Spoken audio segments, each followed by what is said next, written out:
کہنے لگے ایسا کیوں؟ میں نے کہا قرابت داروں میں یہی تو ہے، ان سے زیادہ کون قریب ہے؟ ان سے زیادہ کون قریب ہے؟ کیونکہ اب تو یہی قرابت داروں میں، یا تو اماں آپ ہیں،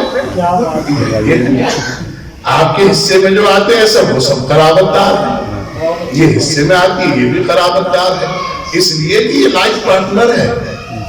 کیا ہے؟ حالانکہ ہمارے معاشرے کے جوان لائف پارٹنر نہیں سمجھتے، اسے کنیز کی گری ہوئی حرکتوں سے دیکھتے ہیں۔ اگر سمجھ میں آ جائے کہ لائف پارٹنر کیا ہے، یہ بدبخت جتنے نکاح نامے پہ لکھوا دیتے ہیں شریک حیات، اسے شریک لباس بھی نہیں کرتے، اسے شریک لباس بھی نہیں کرتے، اسے جوتے کی نوک پر رکھنا چاہتے ہیں۔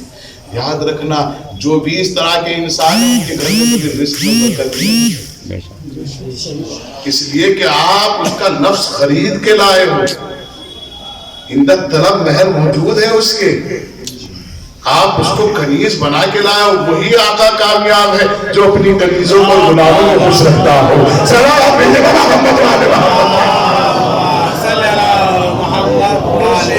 کبھی کامیاب نہیں ہو سکتا دنیا میں جو اپنے نوکروں کا حق غصب کرتا ہو یا اپنے نوکروں کی تنخواہ دبا لیتا ہو۔ نہیں غور کر رہے ہیں آپ؟ وہی آقا کامیاب ہے جو اپنی رعایا کو خوش رکھتا ہو، اپنے کارکنان کو خوش رکھتا ہو، وہی آقا کامیاب ہے۔ یہی تو وجہ ہے کہ 4 سال 7 مہینے 22 دن کی حکومت میں جب امت سے پوچھا گیا کہ آپ نے علی کو کیسا حاکم پایا، کہ جیسا علی حاکم ہے شاید اب پوری دنیا میں نہ آئے، اس لیے کہ علی کے یہاں جب عدالت کا معاملہ آتا ہے تو جتنا حق بھائی کو دیتا ہے اتنا ہی حق رعایا کو دیتا ہے، اتنا ہی حق امت کو دیتا ہے۔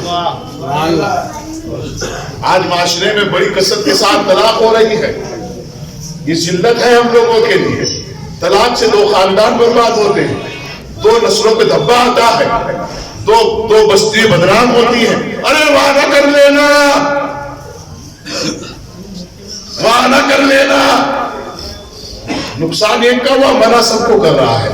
میرے جوانان میری آپ سے گزارش ہے، اگر آپ یہ سوچتے ہو کہ ہماری بیوی بہت بدتمیز ہے تو معاف کرنا، نبیوں سے زیادہ بدتمیز نہیں ہو سکتی۔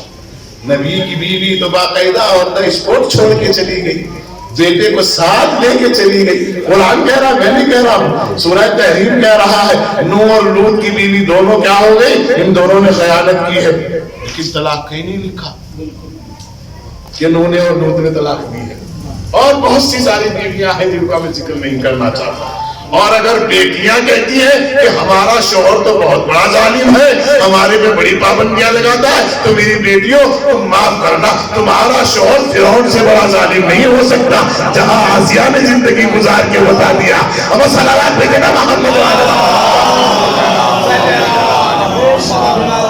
اگر اپنے نام و نفقہ میں بہتری کرنا چاہتے ہو تو اپنی زندگیوں کو خوش کرنا چاہتے ہو تو اپنے گھر کو بہتر سے بہتر بنا لو، اور اپنے گھر میں رہنے والی اپنی عورتوں کو، اپنی بیویوں کو، اپنی بہنوں کو، اپنی بیٹیوں کو اتنا اتنا اتنا خیال رکھو کہ وہ معاشرے تک ان کی آوازیں نہ جائیں، پھر آپ کامیاب ہو۔ چاہے بیٹی ہو، چاہے ماں ہو، چاہے بہن ہو، چاہے بیوی ہو، اگر آپ اس کا حق ادا کر رہے ہیں تو جب گھر سے باہر آواز بھی جائے گی، آپ مرد بھی ہیں، آپ شجاع بھی ہیں، آپ بہادر بھی ہیں، آپ غیرتدار بھی ہیں، آپ صاحب رزق بھی ہیں، آپ صاحب فراست بھی ہیں۔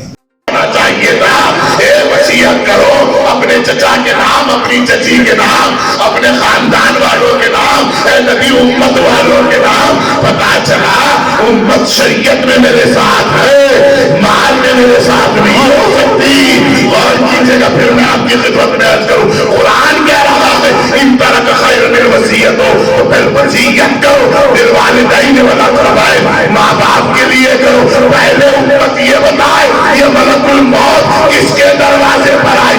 اب سمجھ میں آیا، جب ملک الموت آیا تو قرآن نے کہا کہ تم وصیت کرو۔ یہ جو لوگ کہتے ہیں نبی نے پہلے وصیت کیوں نہیں کی، کیونکہ نبی کے لیے شرط تھی جب تمہارے سامنے ملک الموت حاضر ہو تو تم وصیت کرنا، کیونکہ یہ سارے بھگورے وہی بیٹھے ہوئے ہوں گے۔ اب ان سے کہنا لاؤ کالم دراز دے دو، وہ سب نے کہا اب نہ دے دینا، کیونکہ آیت آگے کہہ رہی ہے للوالدین، ماں باپ کو وصیت کرو،